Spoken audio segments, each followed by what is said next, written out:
ನಮಸ್ಕಾರ. ಇನ್ನು 2 ದಿನ ಇರೋದು ಭೂಮಿ ಹಬ್ಬಕ್ಕೆ.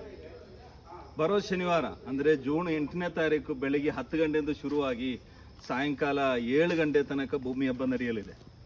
ಭೂಮಿ ಹಬ್ಬ ಅಂತ ಹೇಳಿದರೆ ಭೂಮಿಯ ಹಬ್ಬನೇ. ಬೆಳಗಿಂದ ಸಾಯಂಕಾಲ ತನಕ ಭೂಮಿಗೆ ಸಂಬಂಧಪಟ್ಟದ್ದು ಮಾತ್ರನೇ ಇಲ್ಲಿ ಕೆಲಸಗಳಾಗುವಂಥದ್ದು.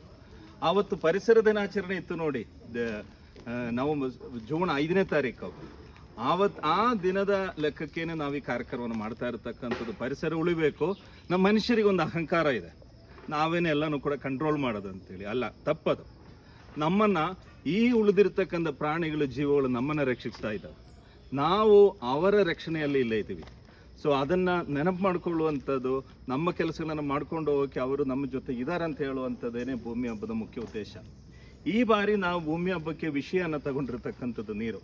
ನಿಮಗೆಲ್ಲ ಗೊತ್ತು, ಒಂದು 2-3 ತಿಂಗಳ ಹಿಂದುಗಡೆ ಬೆಂಗಳೂರಲ್ಲಿ ಏನಾಗಿದೆ ಅಂತೇಳಿ.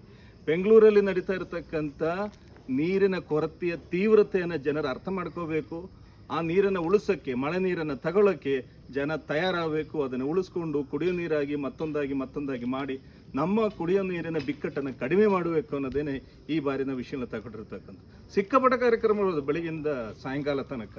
ಸುಮಾರು ಒಂದು 600-800 ಜನ ಮಕ್ಕಳಲ್ಲಿರ್ತಾರೆ. ಸಿಕ್ಕಾಪಟ್ಟ ವರ್ಕ್ಶಾಪ್ಗಳು ಅದು ಮಕ್ಕಳಿಗೋಸ್ಕರ. ವಾರ್ಲಿ ಪಿಚ್ ಚಿತ್ರಗಳದಾವು, ಪೇಂಟಿಂಗ್ ಮಾಡುವಂಥ ಚಿತ್ರಗಳದಾವು, ಥಿಯೇಟ್ರ್ ವರ್ಕ್ಶಾಪ್ಗಳು ನಡೀತಾ ಇರ್ತವೆ.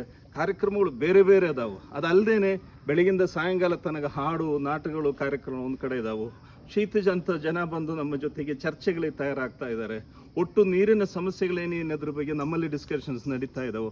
ಅದಲ್ಲದೆ ಜಂಬೆವಾಲು ನಮ್ಮ ಜೊತೆಗಿದ್ದಾರೆ, ಭೂಮಿ ತಾಯಿ ಬಳಗ ಗ್ರೂಪ್ ನಮ್ಮ ಜೊತೆಗಿದ್ದಾರೆ, ಅಂಗಡಿಗಳಿದ್ದಾವೆ, ಪರ್ಚೇಸ್ಮೆಂಟ್. ಬರ್ರಿ ದಯವಿಟ್ಟು ಭೂಮಿ ಹಬ್ಬಕ್ಕೆ ಬನ್ನಿ.